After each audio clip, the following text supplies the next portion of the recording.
अब हम refraction cover कर लेते हैं। तो रिफ्रैक्शन टॉपिक का नाम सुनते ही बच्चों के हाथ पैर फूलने लगते हैं। N21 क्या है, N12 क्या है, N1/N2 क्या है, V1/V2 क्या है, बहुत सारे फॉर्मूले रट लेते हैं बच्चे। ठीक है, तो बहुत ही सिंप्लीफाइड मैनर में हम देखते हैं कि रिफ्रैक्शन है क्या। कंप्लीट एनसीईआरटी नोट्स आपको नीचे डिस्क्रिप्शन में मिल जाएंगे। पार्ट 1 का लिंक भी आपको डिस्क्रिप्शन बॉक्स में मिल जाएगा।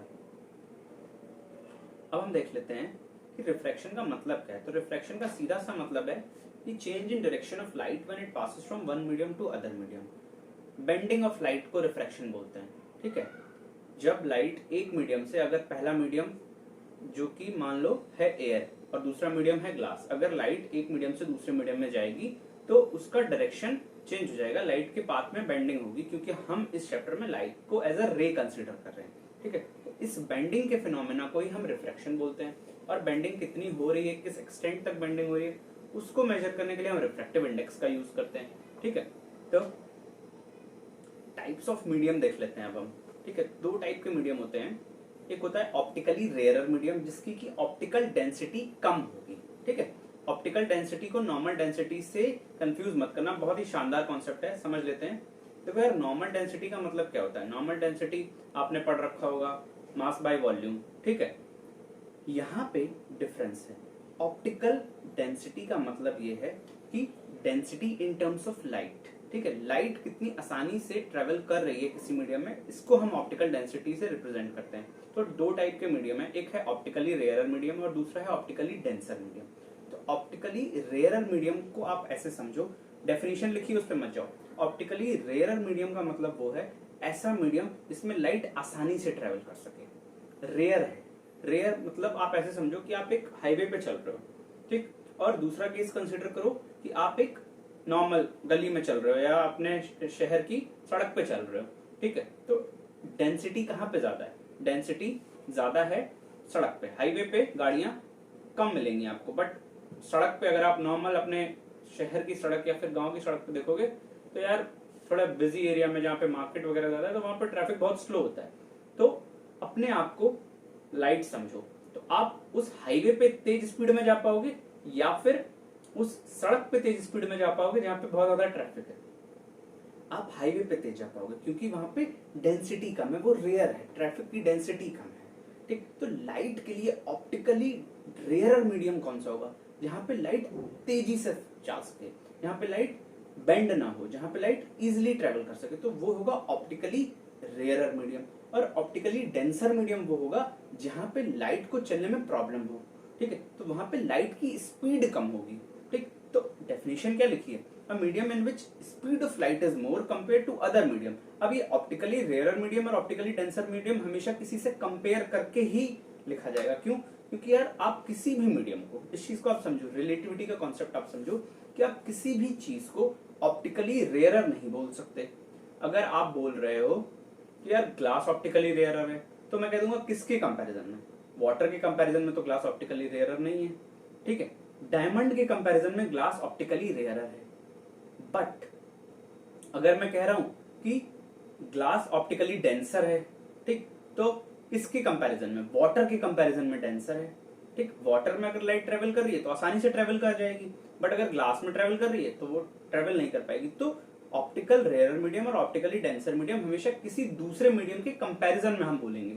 ठीक, तो ऑप्टिकल रेयरर मीडियम कौन सा है, ऐसा मीडियम जिसमें लाइट आसानी से ट्रेवल कर जाए, तेजी से ट्रेवल कर जाए, वो मीडियम होगा ऑप्टिकली रेयरर मीडियम, जहां पे लाइट को बीच में रेजिस्टेंस ना मिले, जहां पे लाइट को बीच में कुछ ऐसा ना मिले जो उसको रोके। आप ट्रैफिक वाला केस समझो, आप ऑप्टिकली रेयरर मीडियम कौन सा होगा, हाईवे ऑप्टिकली रेयरर मीडियम होगा, जहां पे आप तेजी से अपनी गाड़ी ले जा सकते हो, यहाँ पे ट्रैफिक नहीं है।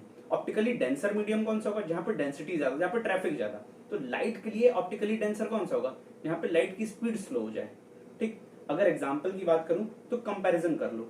अगर कंपेयर करता हूं मैं, अगर मैं कंपेयर करता हूं एयर को और ग्लास को, ठीक, और वाटर को, तीन मीडियम मैंने ले लिए। ठीक, तो अगर मैं बोलता हूं एयर और वाटर का कंपैरिजन करते हैं, कौन ऑप्टिकली रेयरर है, कौन ऑप्टिकली डेंसर है, तो यार एयर में तो देखो मॉलिक्यूल्स कम होते हैं।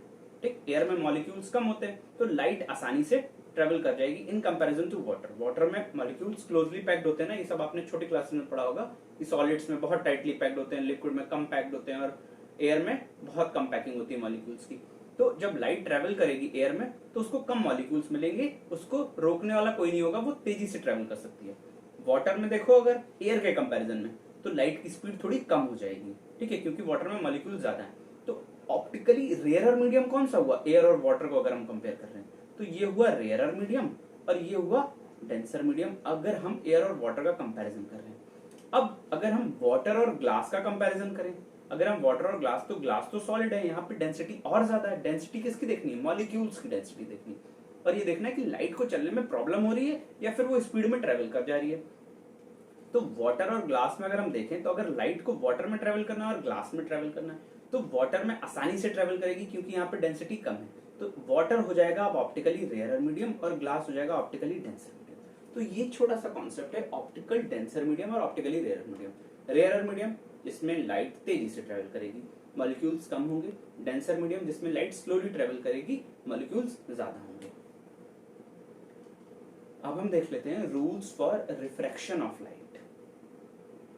जब लाइट रेयरर मीडियम से डेंसर मीडियम जाती है तब क्या होता है, और जब डेंसर मीडियम से रेयरर मीडियम जाती है तब क्या होता है, ठीक। तो इसको हम प्रॉपरली देखेंगे कैसे, इमेजेस की हेल्प से, ठीक है। मान लो ये कोई एक ग्लास स्लैब है, ठीक, यहाँ पे कोई ग्लास स्लैब है। अब देखो इसके ऊपर हमें सबसे पहले क्या बनाना है, एक नॉर्मल बनाना है, उसके बाद एक लाइट की रे इंसिडेंट कराई, ठीक, एक लाइट रे इंसिडेंट कराई, एरो बनाना जरूरी है। इस लाइट की रे की कुछ बेंडिंग हुई, ठीक, क्यों बेंडिंग हुई, बेंडिंग क्यों हुई उसका रीजन अभी हमें देखना है। बेंडिंग इसलिए हुई क्योंकि रिफ्रैक्शन हुआ। रिफ्रैक्शन क्यों हुआ अभी देखते हैं। जाना इसको चाहिए था ऐसे, ये डॉटेड लाइन दिख रही है आपको, इस पाथ में लाइट को ट्रेवल करना चाहिए था, बट लाइट ट्रेवल करी कैसे, लाइट ट्रेवल करी बेंड होके, ठीक। अच्छा, ये है जहां पे लाइट इंसिडेंट हुई है, ये जो पोर्शन है ये है रेयरर मीडियम, ठीक, जो कि है एयर अभी, और डेंसर मीडियम है ग्लास। मींस लाइट एयर से ग्लास में आई है, ठीक, एयर से ग्लास में ट्रेवल करी है। तो एयर कौन सा हो गया, रेयरर मीडियम, और ग्लास हो गया डेंसर मीडियम। तो लाइट गई है rarer medium to denser medium, ठीक। अब देखो क्या होगा, एंगल ऑफ इंसिडेंस कौन सा होगा बच्चे, एंगल ऑफ इंसिडेंस होगा ये वाला, नॉर्मल और इंसिडेंट रे के बीच का एंगल, एंगल ऑफ इंसिडेंस, और ये होगा रिफ्रैक्टेड एंगल, ठीक है, ये होगा रिफ्रैक्टेड एंगल, ये होगा रिफ्रैक्टेड एंगल। लाइट को जाना चाहिए था इस रास्ते बट वो मुड़ गई, ठीक। तो जब भी लाइट रेयर से डेंसर मीडियम में आएगी, जब भी लाइट रेयरर से डेंसर मीडियम में आएगी तो वो मुड़ेगी क्यों, क्योंकि रिफ्रैक्शन हो रहा है। रिफ्रैक्शन होता क्यों है, रिफ्रैक्शन होता है जब लाइट की स्पीड चेंज होती है अलग अलग मीडियम में, ठीक है। एयर में कुछ तेजी से आ रही थी बट जब वो ग्लास में आई तो उसकी स्पीड स्लो हो गई, इस वजह से उसमें बेंडिंग हो गई, ठीक। तो जब लाइट रेयरर से डेंसर मीडियम में आएगी तो देखो एरो लगा के आपको क्या मिलने वाला है, लाइट रे बेंड्स टुवर्ड्स द नॉर्मल। ये चीज आपको याद रखनी है कि जब भी लाइट रेयर से डेंसर मीडियम में जाएगी तो नॉर्मल की तरफ बेंड हो गई। देखो जा रही थी इस पाथ पे, ये पाथ नंबर 1 है, ये डॉटेड लाइन से जो बना इस पाथ पे जा रही थी, बट ये देखो ये नंबर 2 क्या है, ये नॉर्मल है, ठीक। तो नॉर्मल की तरफ बेंड हो गई, ये देखो लाइट रे नंबर 3, ये बेंडिंग हुई नॉर्मल की तरफ। एंगल ऑफ इंसिडेंस कौन सा होगा, नॉर्मल और इंसिडेंट रे के बीच का एंगल, और रिफ्रैक्टेड एंगल कौन सा होगा, नॉर्मल और ये जो रिफ्रैक्ट हुई है रे, ये रिफ्रैक्टेड रे, इसके बीच का एंगल, ठीक है। ये होगा आपका एंगल ऑफ रिफ्लेक्शन। तो आपको बस इसमें याद क्या रखना है, जब भी लाइट रेयर मीडियम से डेंसर मीडियम में जाएगी तो नॉर्मल की तरफ बेंड हो जाएगी। तो हम देखते हैं सेकंड केस, जब लाइट डेंसर मीडियम से रेयर मीडियम में जा रही है, जब लाइट डेंसर मीडियम से रेयर मीडियम में जा रही है, नॉर्मल बना लेते हैं, ठीक। अब देखो लाइट डेंसर मीडियम से जा रही है तो ग्लास से, मानो ग्लास से बाहर निकल रही है, ठीक। तो बेंडिंग हुई लाइट में, जाना कैसे चाहिए था, उसको इस रास्ते से जाना चाहिए था बट बेंड हो गई। ये डेंसर मीडियम है और बाहर एयर है।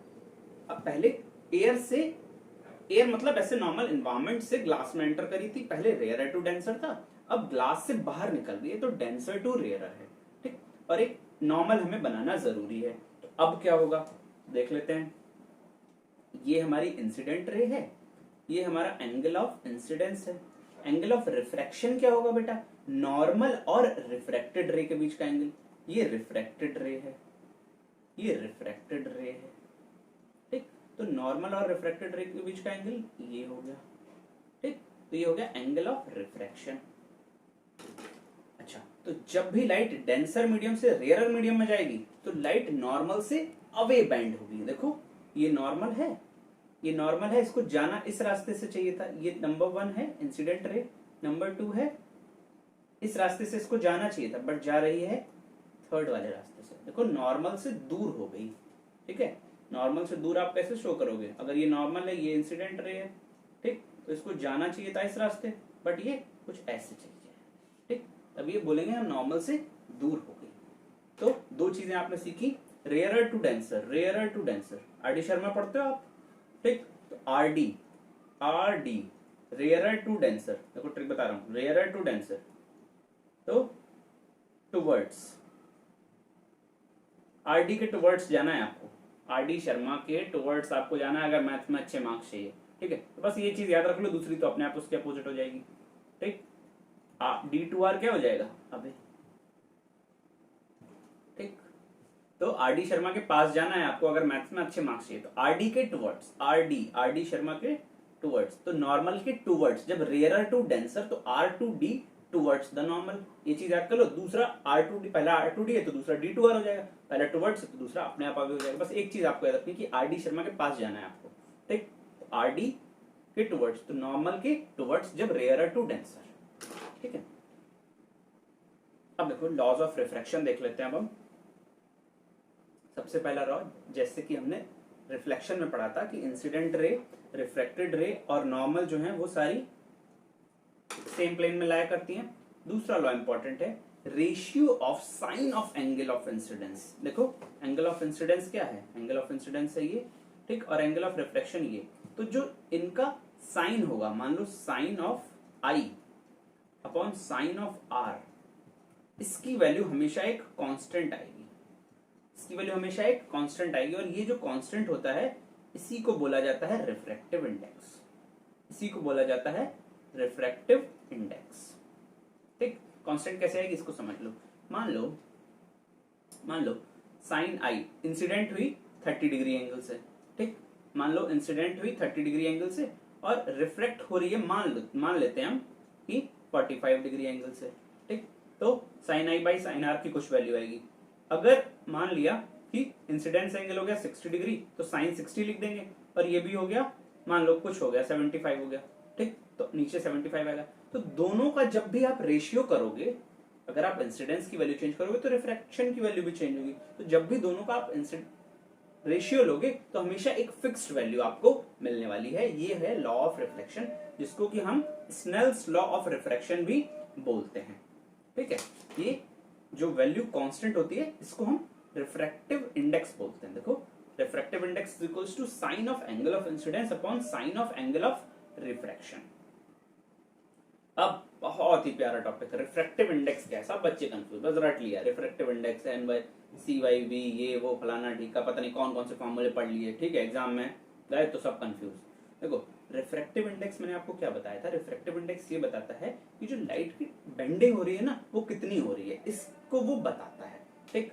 जब वो एक मीडियम से दूसरे मीडियम में जाती है तो रिफ्रैक्टिव इंडेक्स का जो फॉर्मूला है, बस आपको एक ही फॉर्मूला याद रखना है, इसी से सारे फॉर्मूले निकलने वाले हैं और कोई भी कंफ्यूजन नहीं। ऐसा कुछ नहीं कि types of formula of refractive index, ये सब कुछ नहीं पढ़ाऊंगा मैं, ठीक है। मैं आपको एक फॉर्मूला बताऊंगा जिससे आप सारे फॉर्मूले खुद ब खुद अभी आप देखोगे कि निकल रहे हैं। और बहुत मजेदार, सबसे फेवरेट टॉपिक है ये मेरा पूरे क्लास 10th की साइंस में, ठीक है। तो refractive index is equals to है बेटा speed of light in first media upon speed of light in second media, ठीक।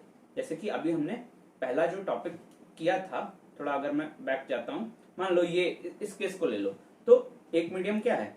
एक मीडियम है एयर और दूसरा है ग्लास। तो रिफ्रैक्टिव इंडेक्स क्या हो जाएगा? एक तो रिफ्रैक्टिव इंडेक्स का फॉर्मूला है sine i by sine r, ये भी रिफ्रैक्टिव इंडेक्स होता है। बट अगर आपको एंगल ऑफ इंसिडेंस नहीं दिया, एंगल ऑफ रिफ्रैक्शन नहीं दिया, तो आपको क्या करना है? Speed of light in first medium, मान लो ये जो इंसिडेंट रे है इसकी स्पीड है v1 और इसकी जो रिफ्रैक्टेड रे है इसकी स्पीड है v2। तो v1 बाई v2 जब आप कर दोगे तो आपको रिफ्रैक्टिव इंडेक्स मिल जाएगा, जिसको हम n से रिप्रेजेंट करते हैं, ठीक। तो रिफ्रैक्टिव इंडेक्स क्या है? Speed of light in first media upon speed of light in second media. ठीक, अब देखो ऑप्टिकली डेंसर मीडियम, अभी जो हमने पढ़ा था ना, इस चीज को समझ लो। ऑप्टिकली डेंसर मीडियम कौन सा है? अब आप खुद बताओगे, एक बार दिमाग में सोचो। डेंसर मीडियम जहां पर डेंसिटी बहुत ज्यादा, ट्रैफिक बहुत ज्यादा, ट्रैफिक बहुत ज्यादा मींस लाइट को चलने में बहुत ज्यादा प्रॉब्लम होने वाली है। प्रॉब्लम होने वाली तो लाइट की स्पीड स्लो होने वाली है, इतना पता है। जो भी ऑप्टिकल डेंसर मीडियम होते हैं, जो भी ऑप्टिकल डेंसर होते हैं, जिनकी density, denser means density high है, तो उनका रिफ्रैक्टिव इंडेक्स ज्यादा होगा। उनका क्या होगा? ज्यादा, रिफ्रैक्टिव इंडेक्स ज्यादा होगा। बस ये चीज आपको याद रखनी है। अगर मैं इसको ऐसे बताऊं तो आप ये चीज लिख सकते हो कि जो ऑप्टिकल डेंसिटी है, ऑप्टिकल, इससे आपके भाई ऐसे समझ लो कि बोर्ड एग्जाम का कोई भी क्वेश्चन, इतना प्यारा कॉन्सेप्ट बता रहा हूं कि बोर्ड एग्जाम का कोई भी क्वेश्चन, क्या आप किसी भी बुक से क्वेश्चन कर लेना, आप क्वेश्चन फंसने नहीं वाले रिफ्रैक्टिव इंडेक्स के। ठीक है, ये कॉन्सेप्ट अगर आपने अपने दिमाग में बसा लिया, ऑप्टिकल डेंसिटी जो होती है, ऑप्टिकल डेंसिटी जो होती है वो डायरेक्टली प्रोपोर्शनल होती है रिफ्रैक्टिव इंडेक्स के। बस ये चीज याद रखो। ठीक, अगर ऑप्टिकली डेंसर मीडियम है, डेंसिटी ज्यादा है, तो रिफ्रैक्टिव इंडेक्स ज्यादा होने वाला है। अभी हम बहुत प्यारे प्यारे एनसीईआरटी के क्वेश्चन देखेंगे जिससे आपका एकदम दिमाग खोलने वाला है। ठीक है, तो ऑप्टिकल डेंसर मीडियम की रिफ्रैक्टिव इंडेक्स ज्यादा होगा और ऑप्टिकली रेयर मीडियम का रिफ्रैक्टिव इंडेक्स कम होगा। बस ये दो चीजें। ठीक, तो रिफ्रैक्टिव इंडेक्स का मतलब क्या हुआ? Speed of light in first media. First media कौन सा होगा? जिसपे लाइट इंसिडेंट होगी, वो होगा फर्स्ट मीडिया।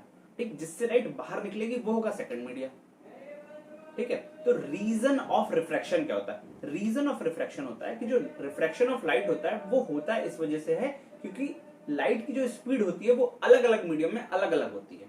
ठीक है, इस वजह से जब वो एक मीडियम से दूसरे मीडियम में जाती है तो वो उस नॉर्मल स्पीड से जा नहीं पाती जिससे वो पहले आ रही थी, तो वो बेंड हो जाती है, स्लो हो जाती है, इस वजह से रिफ्रैक्शन होता है। ठीक है, तो ये रीजन ऑफ रिफ्रैक्शन एग्जाम में पूछा जा चुका है। टाइप्स ऑफ रिफ्रैक्टिव इंडेक्स, दो टाइप के रिफ्रैक्टिव इंडेक्स होते हैं। अब यहां से शुरू होती है इंटरेस्टिंग कहानी।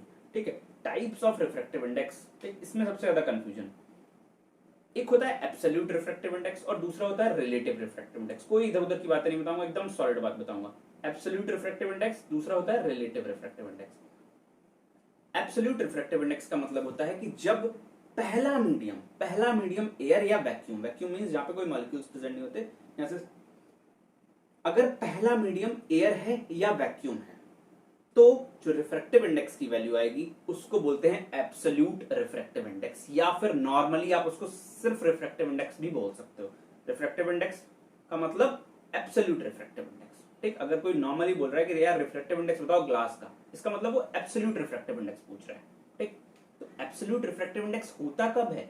एब्सोल्यूट रिफ्रैक्टिव इंडेक्स होता है, रिफ्रैक्शन क्या है? रिफ्रैक्शन ऐसा फिनोमेना है जहां पे दो मीडियम इन्वॉल्व होते हैं। तो एब्सोल्यूट रिफ्रैक्टिव इंडेक्स हम उसको बोलेंगे जब लाइट पहले मीडियम से दूसरे मीडियम में जा रही है और पहला मीडियम क्या है? या तो वो वैक्यूम है या तो वो एयर है।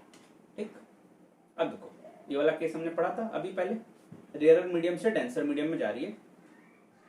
ठीक है, तो पहला मीडियम क्या है? फर्स्ट मीडियम इज एयर और सेकंड मीडियम इज ग्लास। तो पहला मीडियम क्या है? एयर। अब इस टाइम पे, अब यार जो भी रिफ्रैक्टिव इंडेक्स आने वाला, देखो एयर का तो रिफ्रैक्टिव इंडेक्स होता है 1। एयर का रिफ्रैक्टिव इंडेक्स ऑफ एयर जो होता है वो होता है 1।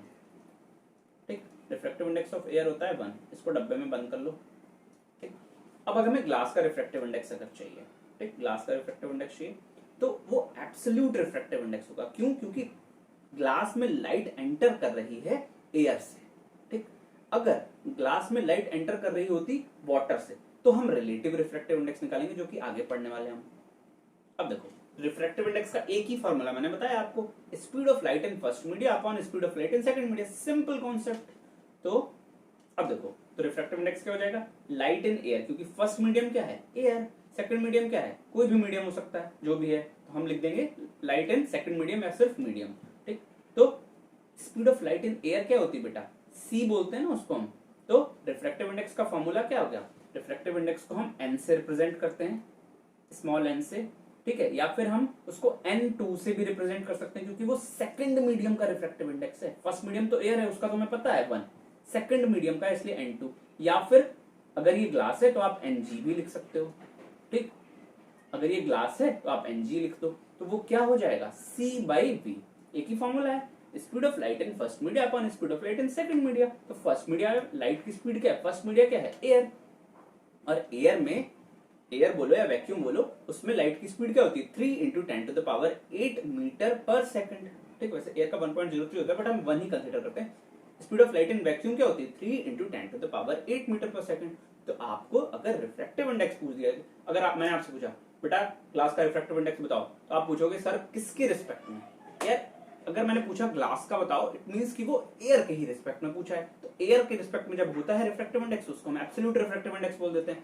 तो क्या हो जाएगा, अगर मुझे एयर की स्पीड तो पता ही है, एयर में लाइट की स्पीड 3 इंटू 10⁸ पता ही है, तो हम डायरेक्ट से फॉर्मूला लगा देंगे एन ऑफ जी, हमें ग्लास का बताना है तो सी बाई वी, बस हमें वी पता चल जाएगा कि ग्लास में लाइट की स्पीड क्या है। अगर वो पता चल जाए तो हम रिफ्रैक्शन आंसर फटाफट से बता देंगे। तो यही एक फॉर्मूला है जिसको कि हम बोलेंगे C by V, C by we.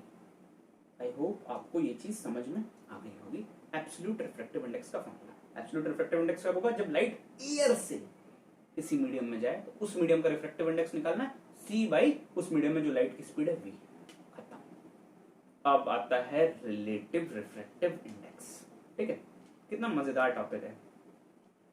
When light is going from one medium to other medium, then the value of refractive index is called relative refractive index। और ब्रैकेट में कुछ लिखा है, रिलेटिव रिफ्रैक्टिव इंडेक्स तब होगा जब light किसी एक मीडियम से दूसरे मीडियम में जा रही है, बट वो जो पहला मीडियम है ना वो एयर या वैक्यूम नहीं हो सकता, वो कुछ और हो, बट एयर या वैक्यूम ना हो, कोई और मीडियम हो, तब हम रिफ्रैक्टिव इंडेक्स को बोलेंगे रिलेटिव रिफ्रैक्टिव इंडेक्स।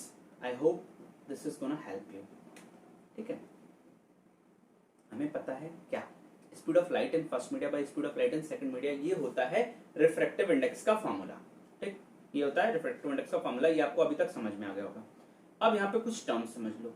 N21 का मतलब होता है रिफ्रैक्टिव इंडेक्स। देखो n के बाद जो लिखा है ना हमेशा उसका रिफ्रैक्टिव इंडेक्स निकलता है। n के बाद अगर मैंने 2 लिख दिया तो सेकंड वाले मीडियम का रिफ्रैक्टिव इंडेक्स निकलेगा, n के बाद अगर मैंने 1 लिख दिया तो फर्स्ट वाले मीडियम का रिफ्रैक्टिव इंडेक्स निकलेगा। किसी का भी निकाल लो, 2 मीडियम होने वाले हैं, पहला एयर तो है नहीं, कोई और मीडियम है। ठीक, अगर N21 लिखा है, N21 का मतलब है refractive index of second medium with respect to first medium. Second का हमें निकालना है, बट किसके रिस्पेक्ट में, किसको ध्यान में रखते हुए, पहले वाले को ध्यान में रखते हुए। ठीक, N12 अगर मैं बात कर दूंगा, N के बाद क्या लिखा है, N के बाद लिखा है फर्स्ट, तो refractive index of first medium हमें निकालना है सेकंड के रिस्पेक्ट में। और इस N21 को मैं ऐसे भी लिख लेता हूं, N के बाद जो लिखा है 2 और 1 आगे लगा दूंगा, तो N के बाद जो लिखा है उसका रिफ्रैक्टिव इंडेक्स निकालना है। चाहे N21 ऐसे लिखो, चाहे N12 ऐसे लिखो, N के बाद जो लिखा है उसका हमें रिफ्रैक्टिव इंडेक्स निकालना है। अब N12 की बात करते हैं। N12 क्या हो जाएगा, refractive index of first with respect to second. और N2 क्या है, N2 तो अभी हम पढ़ के ही आए हैं, N2 तो अभी हम पढ़ के ही आए हैं। रिफ्रैक्टिव इंडेक्स कौन सा वाला, एब्सोल्यूट वाला। N1 कौन सा वाला, एब्सोल्यूट वाला। ठीक, N2 अगर सिर्फ N2 लिखा है इट मींस कि refractive index of second medium कौन सा वाला, किसके रिस्पेक्ट में, एयर के रिस्पेक्ट में, तो एब्सोल्यूट हो जाएगा। ठीक, तो ये कुछ टर्म्स थे। अब हम अपना केस कंसीडर करते हैं। कौन सा केस कंसीडर कर रहे हैं, जहां पे लाइट फर्स्ट मीडियम से सेकंड मीडियम में जा रही है, बट वो जो मीडियम है वो पहला वाला मीडियम क्या नहीं है, एयर नहीं है। ठीक, तो यहाँ पे अगर हमें, अब देखो 2 मीडियम है, आप दोनों का रिफ्रैक्टिव इंडेक्स फाइंड आउट कर सकते हो। दूसरे का निकालोगे तो पहले के रिस्पेक्ट में निकालना पड़ेगा, पहले का निकालोगे तो दूसरे के रिस्पेक्ट में निकालना पड़ेगा, सिंपल। इसीलिए तो रिलेटिव है, दूसरे से रिलेट करके निकालना है हमें। ठीक है, तो रिफ्रैक्टिव इंडेक्स का पहला हमें फॉर्मूला पता है, speed of light in first medium by speed of light इन, उसी का हम यूज करने वाले हैं। देख लो, अगर हमें सेकंड मीडियम का निकालना है, N21 हमें फाइंड आउट करना है, N21 इट मींस हमें रिफ्रैक्टिव इंडेक्स का फाइंड करना है ग्लास का, तो N21 लिख दिया हमने, तो क्या हो जाएगा, speed of light in water upon speed of light in glass. Formula क्या होता है, रिफ्रैक्टिव इंडेक्स का फॉर्मूला होता क्या है, रिफ्रैक्टिव इंडेक्स का फॉर्मूला होता है पहले मीडियम में स्पीड अपॉन दूसरे मीडियम में स्पीड। तो पहला मीडियम कौन सा है, वाटर, वाटर में स्पीड मान लो v1, दूसरा मीडियम कौन सा है, ग्लास, ग्लास में स्पीड मान लो v2, तो v1 बाई v2, खत्म हो गया खेल। N21 मींस ग्लास का रिफ्रैक्टिव इंडेक्स आ गया किसके रिस्पेक्ट में, वाटर के रिस्पेक्ट में। N21 को चाहो तो आप ऐसे लिख लो, NGW, G का मतलब क्या, ग्लास, W का मतलब क्या, वाटर। ठीक है, तो N21 का मतलब हो गया v1 बाई v2। ये फॉर्मूला तो आपको पता ही है, speed of light in first upon speed of light in second. बस एक फॉर्मूला यहाँ पे और होता है, वो होता है, ये तो आपको पता है, ये फॉर्मूला नंबर 1 हो गया, N21 is equals to v1 by v2। N21 मतलब सेकंड का रिफ्रैक्टिव इंडेक्स फर्स्ट के रिस्पेक्ट में। ठीक, अब फॉर्मूला नंबर 2 की बात करते हैं। फॉर्मूला नंबर 2 क्या होता है? फॉर्मूला नंबर 2 होता है कि आपको अगर n21 निकालना है, आपको n21 निकालना है, तो आप सिंपली n2y(n1) कर दो, n2y(n1). इससे भी आपको सेकंड वाले का मिल जाएगा फर्स्ट के रिस्पेक्ट में। अब n2 क्या है? n2 है एब्सोल्यूट। अगर आपको एब्सोल्यूट पता है ग्लास का, अगर आपको ग्लास का एब्सोल्यूट पता है और पहले वाले का भी एब्सोल्यूट पता है, तो आप फटाफट से n21 निकाल सकते हो। ठीक है, अब एब्सोल्यूट क्या होता है? एब्सोल्यूट होता है ग्लास का किसके रिस्पेक्ट में? एयर के रिस्पेक्ट में, अभी हमने पहले पढ़ लिया। ठीक है, तो सेकंड नंबर का जो फॉर्मूला है जो कि n21 है बेटा, उसमें क्या हो जाता है? उसमें हो जाता है एब्सोल्यूट हमें लेना है सेकंड का बाई फर्स्ट का। बट पहले फॉर्मूले में फर्स्ट की स्पीड बाई सेकंड की स्पीड रहता है, जो कि मेन फॉर्मूला है हमारा। फर्स्ट मीडियम में स्पीड अपॉन सेकंड मीडियम में ही होता है रिफ्रैक्टिव इंडेक्स। बट अगर हम एब्सोल्यूट रिफ्रैक्टिव इंडेक्स के टर्म्स में हमें वैल्यू कैलकुलेट करनी है, अगर हमें स्पीड नहीं दी और हमें एब्सोल्यूट रिफ्रैक्टिव इंडेक्स दे दिया, तो हम कैसे करेंगे? तो हम n2/n1 कर देंगे। कब n2/n1 करेंगे? n2/n1 कब करेंगे? जब जिसका हमें निकालना है, जैसे n21 लिखा है, तो n21 का मतलब क्या है? n21 का मतलब है सेकंड का हमें चाहिए, सेकंड वाले का चाहिए। किसके रिस्पेक्ट में? फर्स्ट के रिस्पेक्ट में। तो सेकंड वाले को ऊपर लिख दो, n2/n1। अगर मैं आपसे यही पे बोल देता कि बेटा n12 क्या होगा, n12 क्या होगा, तो इस फॉर्मूले को पलट दो, इस फॉर्मूले को पलट दो। क्या हो जाएगा फॉर्मूला? n1/n2। ठीक, क्योंकि हमें फर्स्ट का चाहिए, जिसका चाहिए उसको ऊपर रखना है, जिसका चाहिए उसका हमें ऊपर रखना है। n1 मतलब अगर हमें वाटर का चाहिए, वाटर फर्स्ट मीडियम है, तो वाटर का अगर हमें ग्लास के रिस्पेक्ट में चाहिए तो n1/n2 कर दो। आई होप आपको समझ में आ रहा होगा। ठीक, अगर हमें यहाँ पे अगर हमें स्पीड के टर्म्स में n12 चाहिए, अगर हमें स्पीड के टर्म्स में n12 चाहिए मान लेते हैं, तो बस n21 का फॉर्मूला v1/v2 है, तो n12 का पलट दो, v2/v1 हो जाएगा। खत्म कहानी। इतनी सी आसान कहानी। तो फॉर्मूला नंबर 2 क्या है? फॉर्मूला नंबर 2 है n21 की वैल्यू होती है n2/n1, और n2 क्या है? एब्सोल्यूट ऑफ सेकंड, और n1 क्या है? Absolute of first. कितना आसान सा टॉपिक है। आई होप आपको दोनों फॉर्मूले समझ में आ गए होंगे। पहला फॉर्मूला है v1/v2, दूसरा फॉर्मूला है n2/n1। कब? जब हमें सेकंड का निकालना है पहले के रिस्पेक्ट में। अगर हमें पहले का निकालना होगा, अगर हमें n12 चाहिए, तो इस फॉर्मूले का रेसिप्रोकल कर दो, ये हो जाएगा n1/n2, क्योंकि n1 पहले है। और अगर हमें n12 चाहिए स्पीड के रिस्पेक्ट में, तो हो जाएगा v2/v1। बस इतनी सी है ये कहानी रिलेटिव रिफ्रैक्टिव इंडेक्स की। आई होप आपको समझ में आ गई होगी। ऑसम एनसीईआरटी क्वेश्चंस लेके आया हूं, जिससे आपका कॉन्सेप्ट एकदम क्रिस्टल क्लियर होने वाला है। पहला क्वेश्चन देखो, अ ray of travelling, a ray of light होगा यहाँ पे, a ray of light travelling in air enters obliquely in water. Obliquely means किसी पर्टिकुलर एंगल पे एंटर कर रही है वाटर में। Does the light ray bend towards the normal और अवे फ्रॉम द नॉर्मल। बहुत ही आसान क्वेश्चन है, चुटकियों में बता दोगे। एयर से कहां जा रही है? वाटर में जा रही है भाई, एयर से वाटर में जा रही है। एयर कौन सा मीडियम होता है? मॉलिक्यूल्स कम होते हैं, रेयरर मीडियम है, ऑप्टिकली रेयरर मीडियम। वाटर कौन सा है? Optically denser medium. तो रेयर से डेंसर, ऑप्टिकली रेयरर से ऑप्टिकली डेंसर, रेयरर से डेंसर, आर से डी। आर डी शर्मा के पास जाना था तो नॉर्मल के पास जाएगी, नॉर्मल के टूवर्ड्स जाएगी। खत्म कहानी। It bends towards the normal. This is because it is traveling from optically rarer medium to optically denser medium. Numerical. Light enters from air to glass. ठीक है, air to glass जा रही है, having refractive index 1.50. अब ये refractive index किसका दे दिया? Refractive index दे दिया ग्लास का एब्सोल्यूट वाला, क्योंकि air to glass जा रही है ना यार, air to glass जा रही है तो ग्लास का एब्सोल्यूट वाला ही होगा। एब्सोल्यूट कौन सा होता है? जब लाइट रे एयर से ट्रेवल करती है। What is the speed of light in glass? अब ग्लास में लाइट की स्पीड पूछ लिया, और वैक्यूम में, वैक्यूम बोले या एयर बोले, उसमें स्पीड है 3 × 10⁸। ठीक, तो हमें फॉर्मूला क्या पता है? हमें फॉर्मूला पता है speed of light in first medium upon speed of light in second medium. First medium है एयर, तो एयर में लाइट की स्पीड c हो जाएगी और सेकंड मीडियम की लाइट की स्पीड v हो जाएगी। अब आपको निकालना है ये v, ये जो v है ये निकालना है ग्लास में स्पीड कितनी होने वाली है। तो देख लो, सिंपल क्वेश्चन। रिफ्रैक्टिव इंडेक्स की वैल्यू दे दी, रिफ्रैक्टिव इंडेक्स की वैल्यू आपको गिवन है, रिफ्रैक्टिव इंडेक्स की वैल्यू दे दी 1.50। ठीक है, फॉर्मूले में पुट करो, 1.50 इज इक्वल्स टू क्या हो जाएगा? c/v। c/v होता है फॉर्मूला, तो c की वैल्यू कितनी है? 3 × 10⁸ अपॉन v हमें चाहिए। v क्या है? Speed of light in second medium, second medium है ग्लास, ग्लास में स्पीड चाहिए हमें, तो v इक्वल्स टू हो जाएगा बेटा 3 × 10⁸ अपॉन 1.50। आंसर आ जाएगा 2 × 10⁸ मीटर पर सेकंड। आसान क्वेश्चन है। अब देखते हैं नेक्स्ट क्वेश्चन।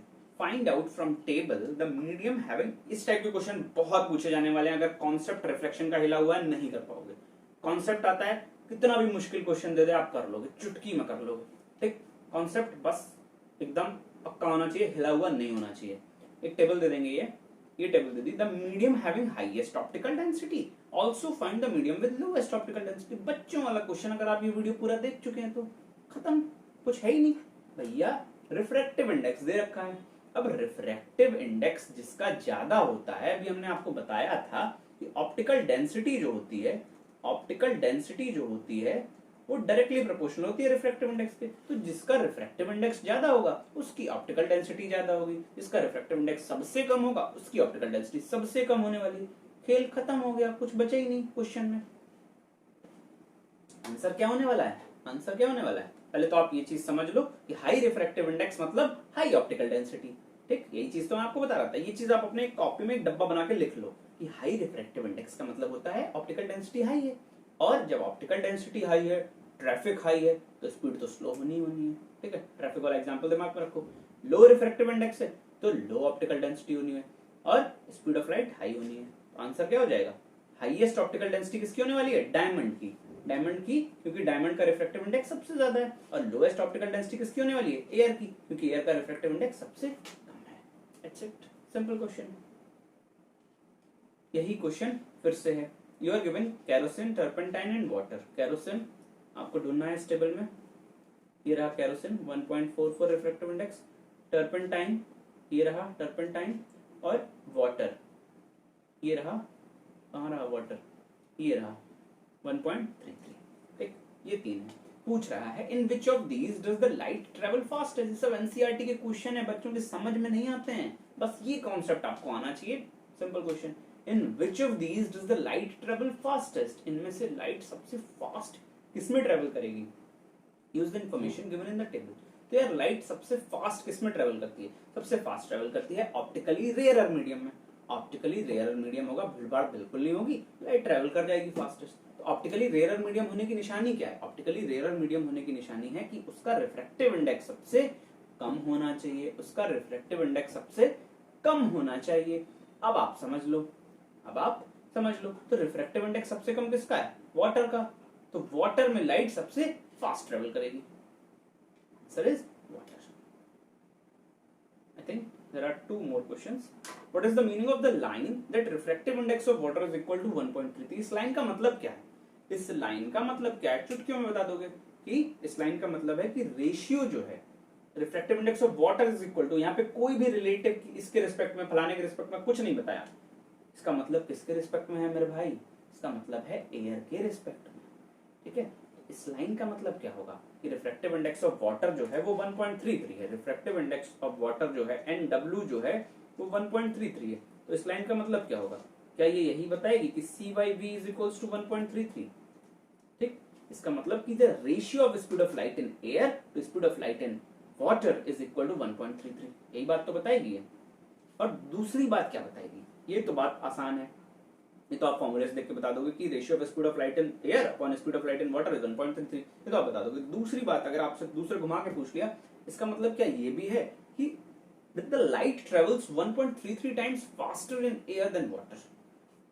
थोड़ा सोच के देखो कि रिफ्रैक्टिव इंडेक्स 1.33 है, एयर का 1 होता है। ठीक, रिफ्रैक्टिव इंडेक्स ज्यादा है किसका? वाटर का। वाटर का रिफ्रैक्टिव इंडेक्स ज्यादा है, समझ लो बात को, वाटर का रिफ्रैक्टिव इंडेक्स ज्यादा है मेरे प्यारे बच्चों।